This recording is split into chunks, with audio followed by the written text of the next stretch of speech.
Dear students, today we are going to discuss a module in System Software CS 303.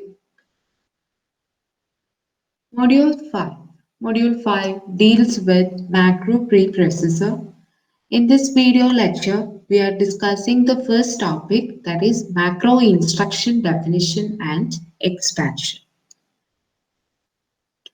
First, let's see an overview of macro preprocessors.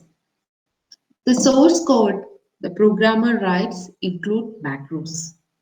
This macro definition contains invocation statement. It expands using this macro processor. Then that expanded code is passed to the language translators, either compiler or both compiler or assembler, and convert it into object program. The macro instruction definition and expansion, the first topic as per the syllabus. Then what do you mean by macros or macro instruction? The macro instruction is abbreviated to macros, is simply a notational convenience for the program. A macro represents a commonly used group of statements in the source programming language. The common group used statements are written as macros in the source programming language. Another important term related to macroprocessors is expanding a macro. What do you mean by expanding a macro? It is just simply replacing its macro instruction with the corresponding group of source language statements. This macro instruction allows the programmer to write a shorthand version of a program and leave the mechanical details to be handled by the macro processor.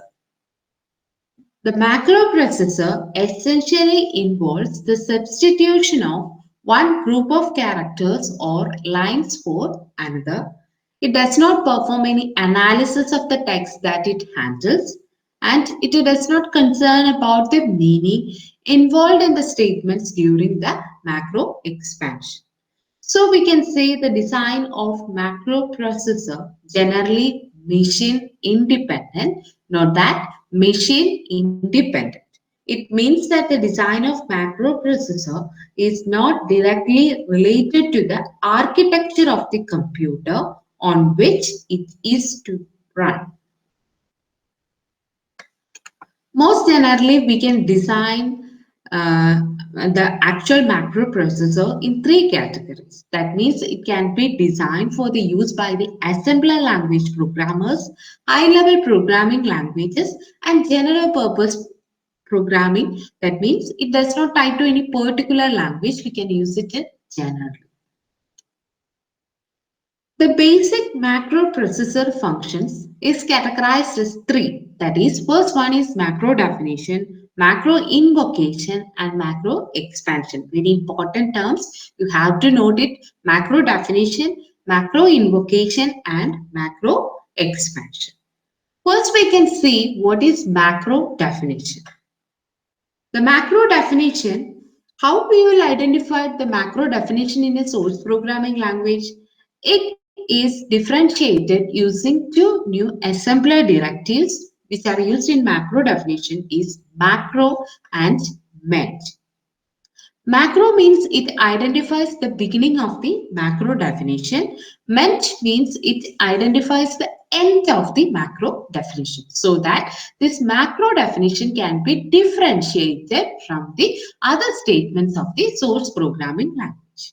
As you all know, we are studying about SIC machine architecture. So SIC, we are following an instruction format. That means the instructions are written as label, opcode, and operand part. Label means the label, that means the name for that instruction in order to easily identify. Then, so we are giving a name for the macros. A name is an important field in this macro. we have to provide the name. Otherwise, how we will identify the macro? So we will identify the macro with the name. So name, we have to give the name for that macro. Later in the invocation, we are calling using that name. Okay, name, then macro. Macro is a directive. So we have to write it in the capital letter, macro. Then an optional thing, that is parameters. That means the entries in the operand field identify the parameter of the instruction. So if we provide any parameter, we have to keep an ampersand symbol. So we have to keep an ampersand symbol to identify the parameters we are giving for that macro. It is an optional thing. Either we can provide or we are not required to provide the parameters. So macro consists of the macro body. That means macro instruction. What are our definition? We have to substitute when a macro is invoked. So later in the end, we will give a meant. In the opcode field, we are providing that meant. Please note, this is the format for the macro definition. So meant. So we are telling about the prototype of a macro. The prototype means the macro name and the parameter define a pattern or prototype for the macro instruction used by the program. Please note what is the prototype of a macro. That means macro name and the parameter defines the macro prototype. So these things are about macro definition. Macro definition means it is identified by macro and meant. Then macro invocation. Where we will place the macro call? How we will place the macro call?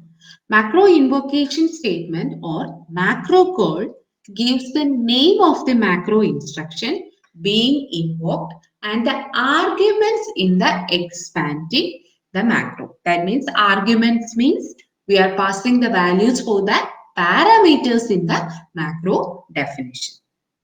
So this macro invocation and a subroutine call is entirely different. That means the statement of the macro body are expanded each time the macro is invoked. The source programming itself, when a macro invocate, we will expand the entire statements of that macro definition to the program.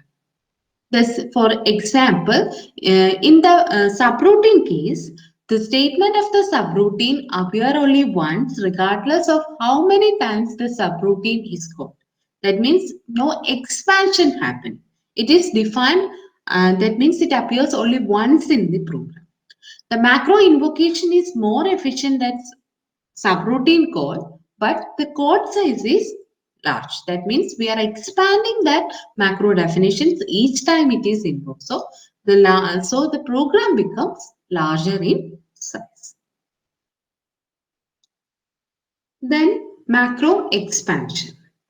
Each invocation statement will be expanded into statements that form the body of the macro. The arguments from the macro invocation statements are substituted for the parameters in the macro prototype. Macro prototype means the macro name and the parameters. So the parameter field gets substituted with the arguments that is supplied during the macro invocation.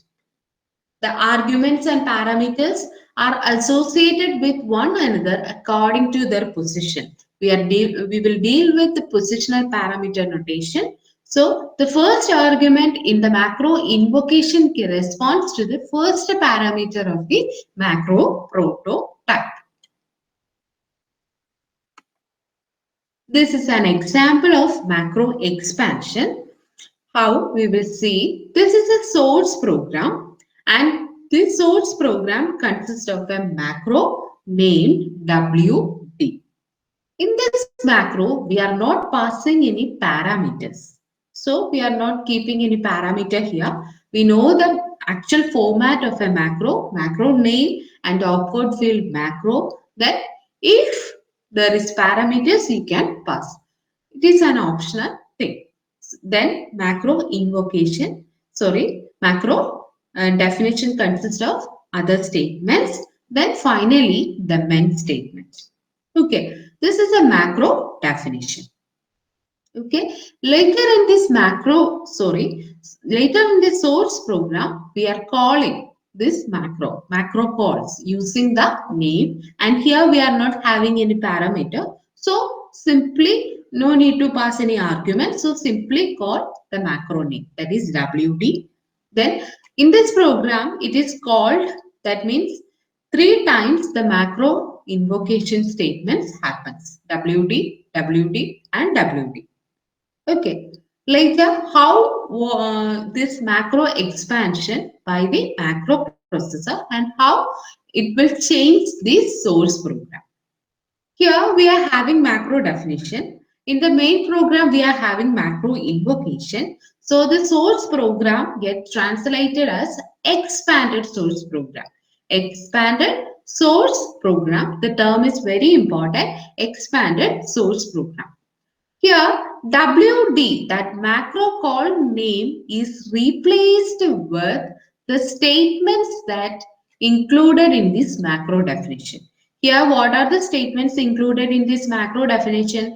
STA data 1, STB data 2. Here, 3 times this get expanded. Look here, STA data 1, STA data B for this macro invocation. Later, after 2-3 steps, again this macro call invokes. So WD, here it substitute what are the statement. We are not including this macro name here. We can give it as a command. Okay, we will study on that. If we are having any parameters in this macro definition, so WD macro, we are passing the parameters by placing an ampersand symbol in order to identify it as a parameter. We are placing an ampersand symbol. It is the format of that. So ampersand A1, ampersand A2 are the 2 parameters we are having. In the invocation statement, we have to supply with the arguments. So WD, data 1, data 2, the argument for the first macro call. Then second macro call, its arguments are data 3 and data 4. And in third macro call, the arguments are data 5 and data 6. How it changes in this macro expanded code? For the first macro call, we are giving the arguments as data 1 and data 2.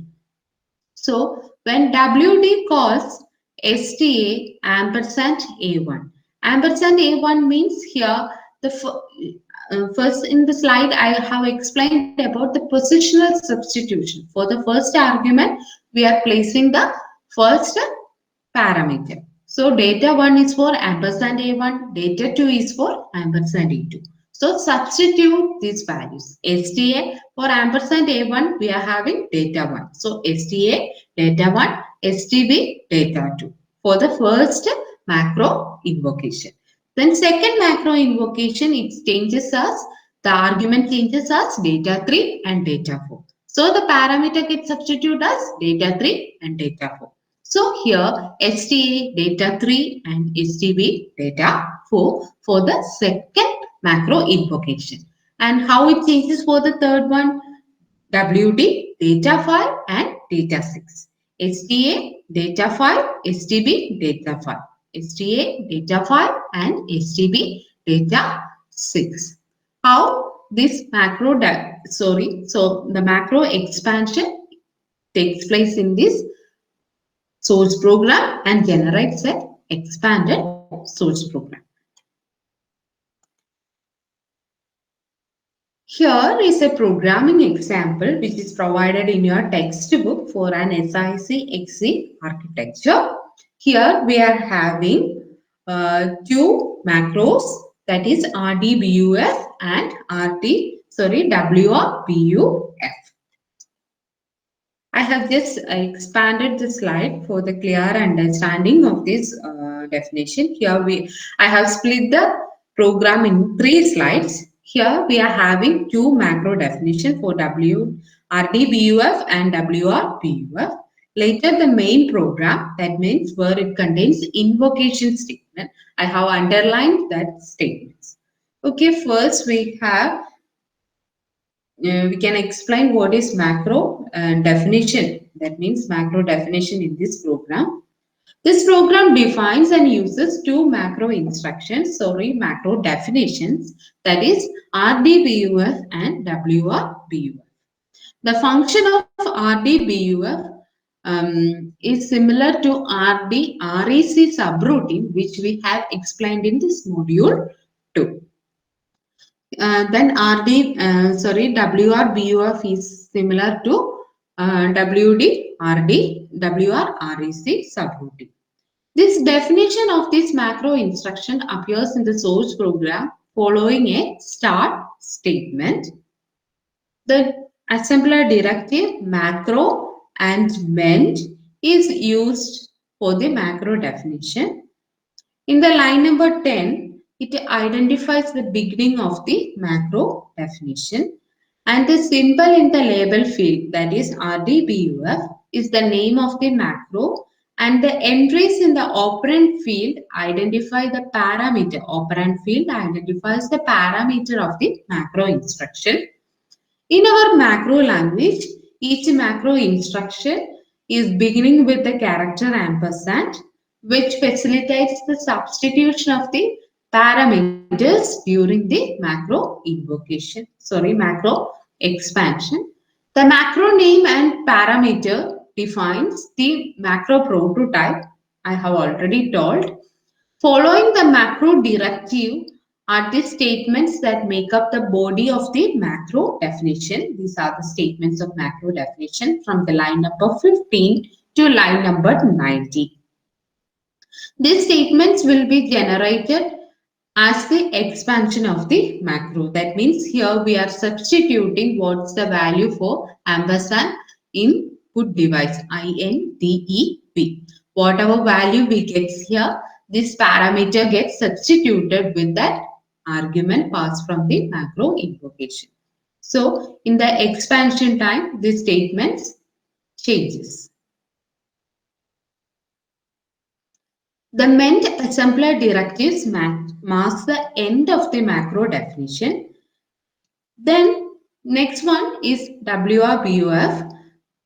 The definition of WRBUF is also similar. That means it starts in line number 100 it starts the macro definition, and in line number 60 it ends. It follows the similar pattern as in RDBUF.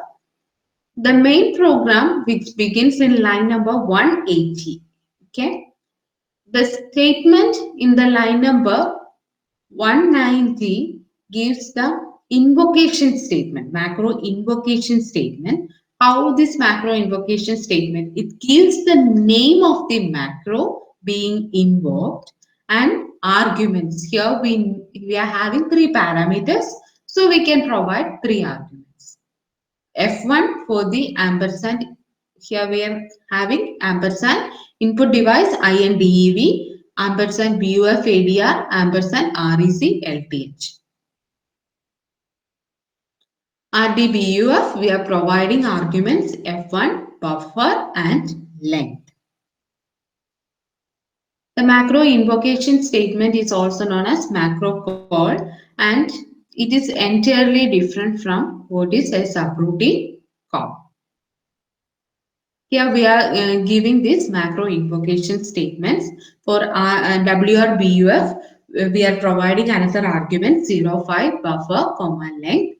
Then the next invocation statement for the same macro definition WRBUF. So we can identify what is the difference between subroutine and a macro in the next slide. Here we are having an input program, how the macro definition and invocation. In the next slide, we are going to see the expanded code for that statements, expanded source program. Here we can see the difference. That means in the start, the main program starts with line number 180. Here we are defining a macro invocation called RDBUF F1 buffer comma length. Here we are calling that in the main program in line number 190. So we are expanding that in the expanded code. That means C loop, what are the statement in RDBUF? We are substituting here. Then we are writing continuation, that is LDA length, compare with 0, JEQ fill. Then again when another macro code, we have to expand that code. Okay, the macro instruction definition have been deleted since they are no longer needed after the macro expanded. That means macro definition statement. Here we can see that after the start statement in the source program, we are having a macro definition statement. Then the purpose of the macro definition expires when the macros expanded. So it can be deleted from the source statements. Each macro invocation statement has been expanded into the statement that forms the body of the macro with the arguments from the macro invocation substituted for the parameters in the macro prototype. The arguments and parameters are associated with one another according to their position. The first argument in the macro invocation corresponds to the first parameter in the macro prototype and so on. The expanding macro invocation on line number 190, for example, the argument f1 is substituted for the parameter ampersand INDEV wherever it occurs in the body of the macro. Here f1, here in the source statement we are having ampersand INDEV. So f1 gets substituted here. Okay, this is in this slide we can see an expanded thing. That means I just zoomed it out. Similarly, for the buffer is substituted for BUF ADR. Wherever there is ampersand BUF ADR, it gets substituted the buffer. Then REC LTH is substituted with length. Then the lines 190A through 190M shows the complete expansion of the macro invocation in the line 190. So that invocation statement, we just placed it in a comment. How we will represent a comment in SIC programming? Just simply a dot. Note that the macro invocation statement has been included with a command line. This serves as a documentation statement written by the programmer. The label on the macro invocation statement, that means C loop, has been retained as the label in the first statement generated in the macro expansion. This allows the programmer to use a macro instruction in exactly the same way as the assembly language mnemonic. Then the line number 210 to 220 are expanded in the same way and they produce the same results. Note that the two invocation of RWR specifies the different arguments so that it produces different expansion. Here WRBF, the first statement we are having an argument 05 EOF 05 buffer length, later 05 EOF and 3. According to the difference in the macro arguments, it has two different macro expanding statements. After macro processing, the expanded files serve as the input to the assembler. The macro invocation statement will be treated as comments and the statements generated from the macro expansion will be assembled exactly as though they had been written directly by the programmer. Here we are comparing the figure 2.5 and figure 4.2. That means the figure which we studied in module 2 with the module 5. There is a difference between a subroutine. It involves a subroutine call and it involves a macro call. That can be clearly understood. This is a subroutine program. This is a macro program. In figure 4.2, the statements from the body of the macro WRBUF is generated twice for the different macro calls.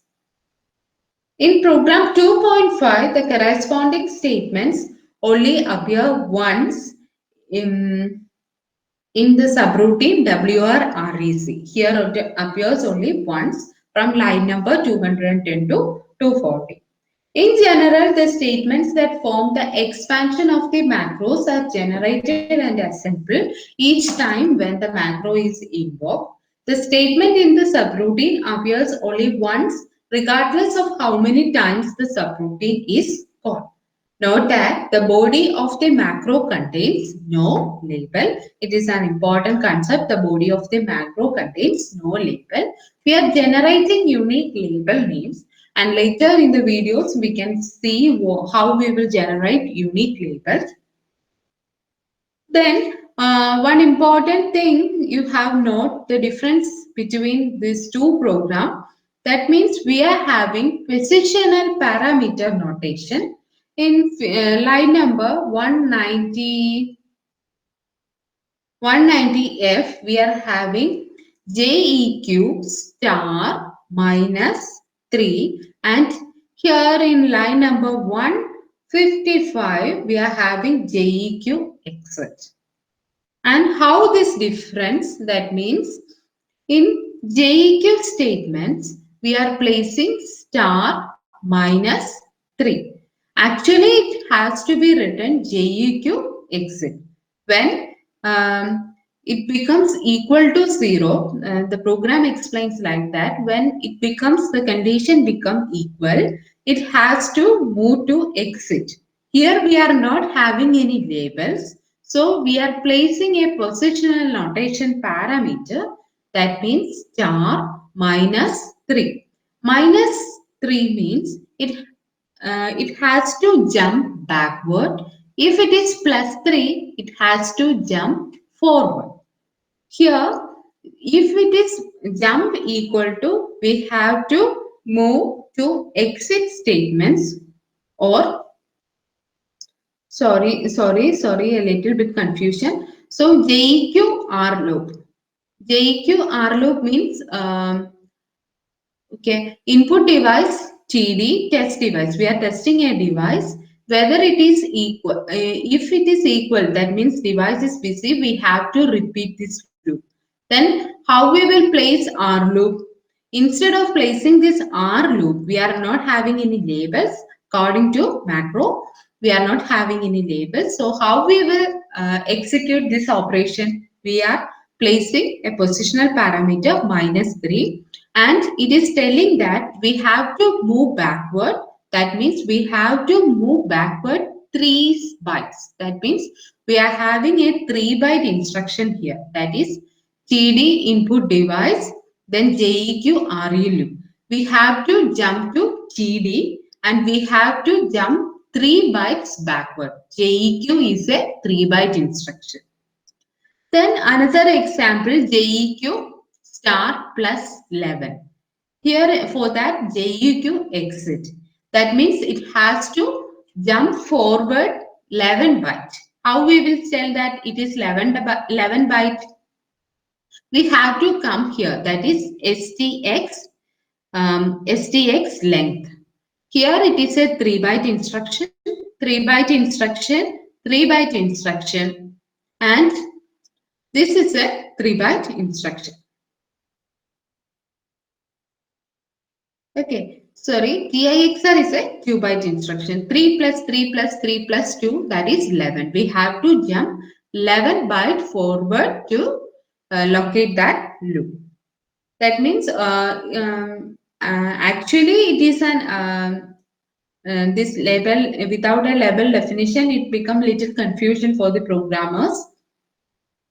It is less objectionable within the macro definition. However, it is still an inconvenient and error-prone method We will study the solution for this generation of unique labels for this macro definition in the later classes. And that is the end of today's session. Thank you.